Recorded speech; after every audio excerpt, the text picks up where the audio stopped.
Le maggiori criticità sono determinate dalla penuria di medici di base, problema che interessa gran parte della Sardegna, ma anche del continente.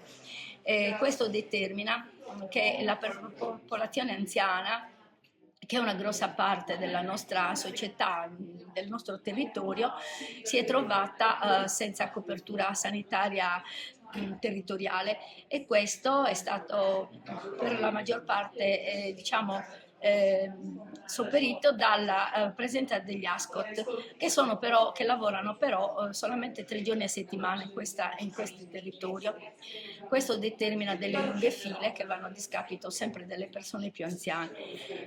Un'altra criticità è quella del poliambulatorio, che ha perso 5 specialità molto importanti, tra cui la diabetologia, l'urologia, la fisiatria, eccetera.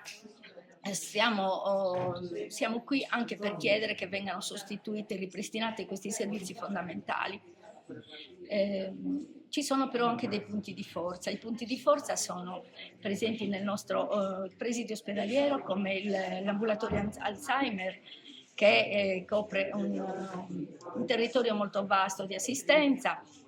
Abbiamo l'ospedale di comunità, che attualmente sta lavorando al 50%, perché sono iniziati i lavori di ristrutturazione grazie ai fondi PNRR, quindi sta lavorando, ci sono 10 posti letto, 10 posti letto.